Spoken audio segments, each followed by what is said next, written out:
is ESRIF, the European Security Research and Innovation Forum, which came up just in December with its final report, and they are looking into FP8, but even beyond this, and I will come to this in a moment.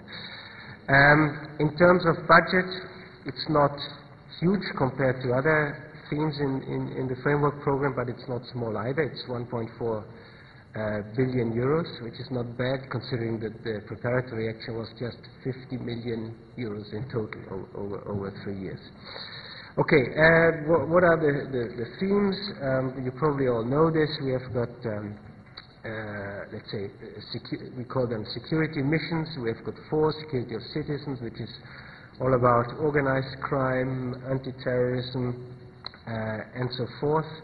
Then we have a theme on security of infrastructures. Infrastructures very widely defined, everything really from transport, communication, energy, water, even public health infrastructures and so forth. And then we have a theme on border security and one on crisis management. And then we have what we call the horizontal activities, which are, let's say, quite important. The one is on interoperability, which is evidently an important issue if you think how fragmented the markets are at the moment. Security and society initiative is becoming more and more important, i.e. the ethical dimension of security and security research. And the last one is all about structuring the European research area.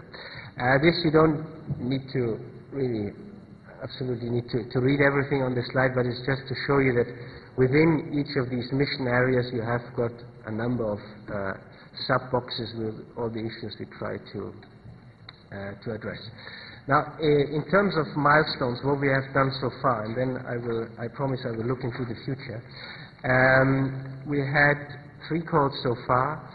As you can see, the budget is constantly going up. By 2013, we are supposed to have an annual budget of over 300 million euros.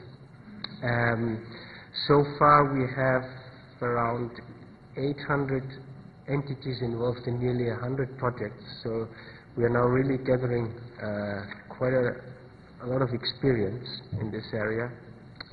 But this is for the status quo. Looking into the future, evidently ESRIF is important for us. ESRIF, if you compare it to what has been done before, they have been different in terms of composition, because we had for the first time not only industry and public authorities but also civil society in ESRIF. In terms of the time horizon, they have been looking up to 2030, so beyond FP8 even. In terms of issues, they have been looking not only at R&D but also at innovation and industrial policy. And in coverage, they have not only looked at the European level but also at the national and private level. So if we want to look into the future, what could be the future of security research?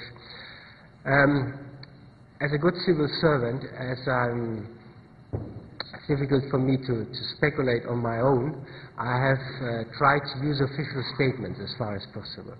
So first perspective, I've called it security and freedom, or if you want, the external dimension of security, whereas our program FP7 is mainly focused on internal security. We have some elements like crisis management looking into external security, but it's rather limited.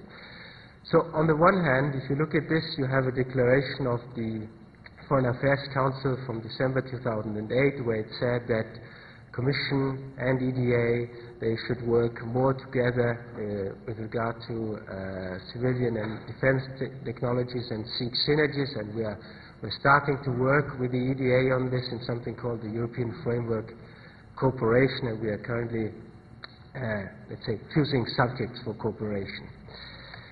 Then another document which was drafted by the President of the Commission, Mr. Barroso, before he was elected. He set out his guidelines for the next Commission.